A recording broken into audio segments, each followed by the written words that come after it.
Fala, galerinha da mediação aí tecnológica, voltamos aí com a nossa aula do 8º ano, beleza?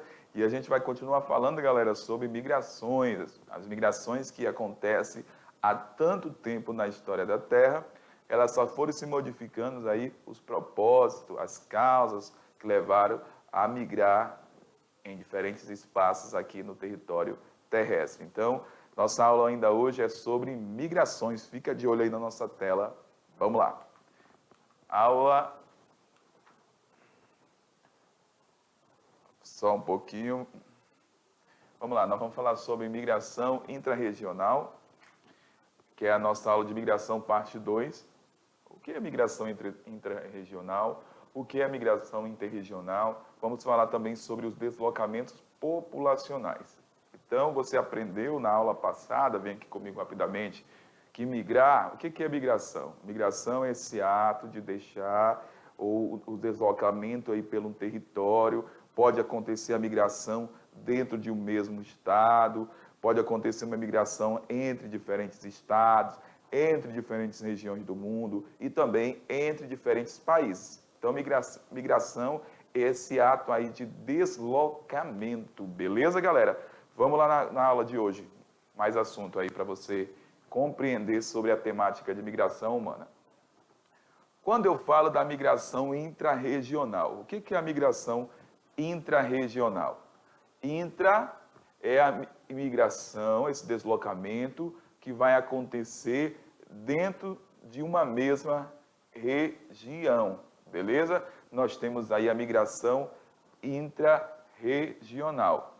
Por exemplo, aqui eu tenho um João, que de repente decidiu mudar-se de Guajará-Mirim, Rondônia, para Manaus.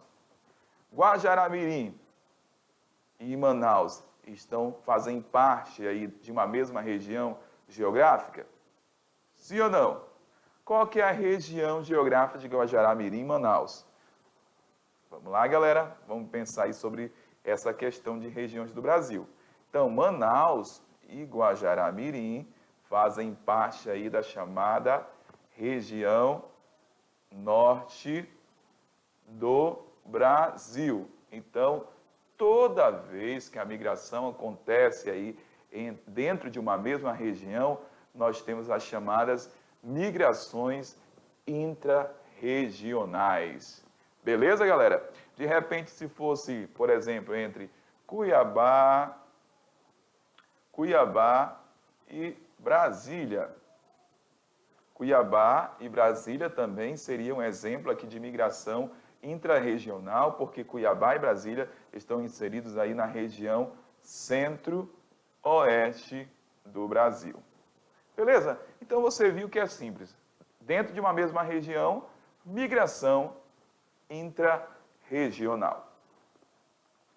Agora, interregional. Como que acontece esse deslocamento aí? Ó? Agora, o deslocamento já não é mais dentro de uma mesma região. Vai acontecer essa migração entre regiões geográficas. Por exemplo, região norte, certo? E região sul do Brasil, por exemplo. Alguém que morava na região norte e agora mudou para a região sul. Ou, de repente, alguém que morava na região centro-oeste e mudou para o norte. Então, toda vez que esse deslocamento acontece entre regiões, é chamado de migração interregional. Inter é entre, galera. Vamos lá, um exemplo aqui, ó. Maria mudou-se de Ouro Preto do Oeste, que é aqui no estado de Rondônia, para São Paulo. Ouro Preto do Oeste, nós temos aqui a região, beleza? Norte. E São Paulo, região sudeste.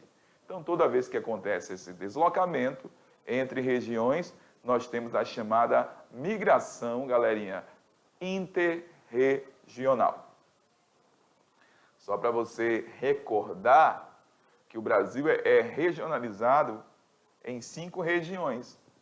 Nós temos aqui a região norte, que nós moramos em Rondônia, nós temos o Nordeste, Centro-Oeste, Sudeste e Sul. Então, a maior região brasileira, é só olhar para o mapa, onde a gente vai ter a maior região em extensão territorial. Nós temos aí essa porção em verde, que é a região norte. Aí, de repente, a região aí com maior densidade, a região com maior desenvolvimento socioeconômico, região do Brasil conhecida como região sudeste. Beleza? Então, só para você ter uma ideia aí de deslocamento espacial. Então, no Brasil, com o passar do tempo, na sua história, muitas migrações aconteceram. Por exemplo, aqui o nosso estado de Rondônia, galerinha, recebeu muita gente, principalmente aqui do sul do Brasil, que vieram para Rondônia. Então, essa migração do sul para Rondônia é chamada de migração interregional. Beleza? Porque é entre regiões. Outros deslocamentos aí populacionais, no decorrer da história, nós temos aí o nomandismo. Lembra que o homem, vem aqui comigo rapidamente, o homem, antes de fixar-se em um determinado local, esse homem ele vivia da caça, da pesca e diariamente saía do seu território em busca de quê? De suprimentos para a sua necessidade. Então, nomandismo também é um tipo de deslocamento. A gente sabe que hoje, né, o homem é sedentário, ele já vive em um determinado local, mas mesmo assim, por algum motivo, ele acaba migrando às vezes. Mas lá no passado, a gente vai ter aí o nomandismo, que era um deslocamento constante do homem em busca aí do seu alimento, do seu suprimento diário, a pesca também, a questão dos seus alimentos. Beleza? Vamos lá no quadro. Então, nós temos aí o nomandismo, certo? O homem sempre migrou, e esta é a maior prova aí que eu falei para vocês lá no início da aula, que o homem acabou sempre migrando aí quando a gente fala de deslocamento na história da Terra. Nesse caso, buscava seu alimento, buscava aí a sua água para os animais, enfim. Outro deslocamento, né? Nós temos aí o nomandismo, que é quando as pessoas se deslocam entre diferentes pontos, não tendo um local fixo de moradia. Então, eles se deslocavam, né, os nômades, para poder suprir as suas necessidades. E não tinha aí um ponto fixo de moradia, um local fixo de moradia. O exemplo também a gente tem na atualidade, os ciganos, beleza? Que é essa comunidade muito antiga também da Terra, que sempre estão mudando de um lugar para o outro. Sazonal ou transhumância. O que é esse deslocamento? Sazonal ou transhumância, esse deslocamento ocorre em determinadas épocas do ano, ligado ao quê? Às estações do ano. Por exemplo, o carinha mora lá na região Nordeste. Vai chegar um determinado período que vai intensificar a seca lá no sertão nordestino. E esse cara acaba migrando, ou de repente para o meio norte do Nordeste, ou de repente para uma outra região da zona da mata, com seus animais, durante aquele período de seca, beleza? Aqui na região do sertão nordestino. Então, é chamado aí esse processo de deslocamento de sazonal ou transhumância. Um exemplo que eu trago para vocês, os trabalhadores que migram para outros locais com a intenção também de plantar ou colher produtos, como é a questão aí dos boia-frias no Brasil.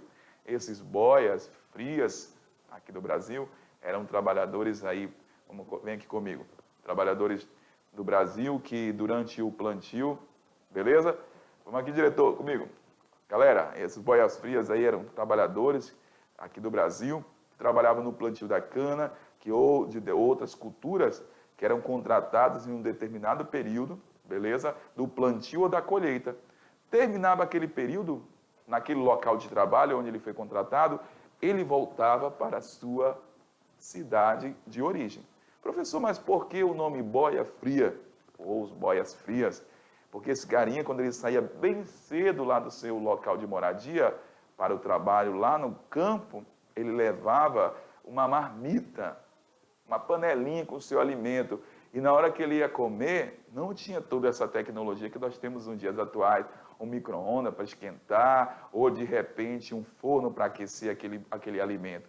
Ele comia, geralmente naquela vasilha, já o alimento muito frio. Então a boia era comida, por isso que ele é chamado aí de boia fria, porque na hora do almoço aquele rango, aquela comida já estava bem fria. Beleza, galera?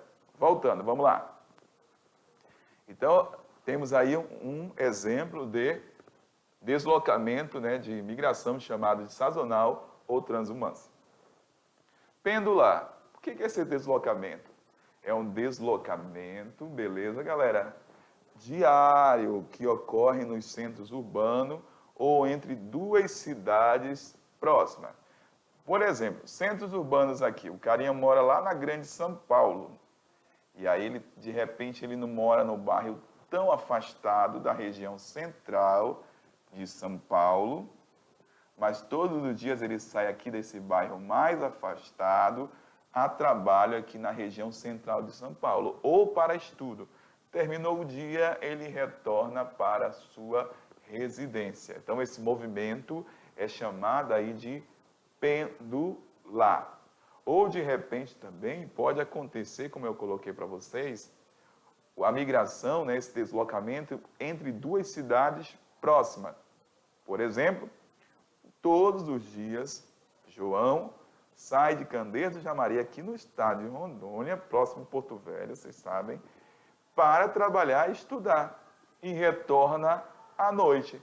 Então, esse deslocamento, galerinha, vem aqui comigo, diário, com o objetivo de trabalho ou estudo entre uma área periférica e o grande centro, ou de repente entre umas cidades próximas, aqui como a gente citou Porto Velho e Candeias do Jamari, é chamado de deslocamento pendular, certo? Porque é um movimento de vai e volta diariamente para a faculdade, para a sua casa, ou de repente para o trabalho e retorna para a sua casa. Por que chamada de migração pendular? Porque refere-se aí ao pêndulo do relógio, vai e volta, vai e volta, vai e volta, diariamente.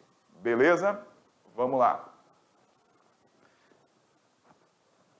Nós temos aí migração de retorno também, outro tipo de deslocamento. Esse deslocamento é regresso, certo? O regresso é retorno, galera, dos imigrantes à região ou ao país de origem. Por exemplo, muitas pessoas deixaram o Brasil, né, com a crise de 2007, né, e muitas pessoas que tinham deixado o Brasil na crise, a partir de 2007, começaram a retornar para o Brasil, porque os Estados Unidos, alguns países do mundo estavam passando por uma crise econômica. Então, pessoas que tinham migrado para os Estados Unidos acabaram voltando para o Brasil. Mas para você entender na prática, falo para vocês também aqui, ó, mais ou menos, para você entender de uma forma mais simples, que até por volta de 1980, 1990, havia uma grande concentração de pessoas nordestinas trabalhando ali em São Paulo. Porque o Nordeste não tinha tanto desenvolvimento. São Paulo era o centro de desenvolvimento, o maior centro de desenvolvimento do país, em relação ao comércio, em relação à indústria, em relação à infraestrutura, em relação à qualidade de vida. Mas a partir de 1990, muitas pessoas começaram a retornar para a região Nordeste, porque o Nordeste começou também a receber algumas empresas multinacionais dentro do seu território. E esse período aqui no Brasil ficou chamado aí de descentralização da indústria, lá da região Sudeste para novas regiões do Brasil. Então, essas pessoas que tinham migrado boa parte para o Nordeste ou para outras partes do Brasil, começaram a retornar para o Nordeste, porque o Nordeste agora também ofertava emprego e, consequentemente, com emprego, melhoraria a qualidade de vida daquele determinado grupo populacional. Então, migração de retorno é a migração que o carinha, em um determinado momento, mudou da sua cidade, mas depois, por algum motivo, ele retorna novamente aí para a sua cidade. Beleza? Não tem como esquecer. E por que ele voltou? Voltou geralmente porque agora ele está qualificado para trabalhar no mercado ou, de repente, porque melhorou as condições de vida dentro da sua cidade. Beleza? Vamos lá. E aí, galera, a gente fecha a nossa aula de hoje sobre migração. É a nossa parte 2 da aula. Pega a sua atividade, faça a sua revisão, que a gente volta aí nos nossos próximos encontros com geografia essa disciplina aí que é top de linha. Beleza, galera? Um grande abraço, até mais, tchau!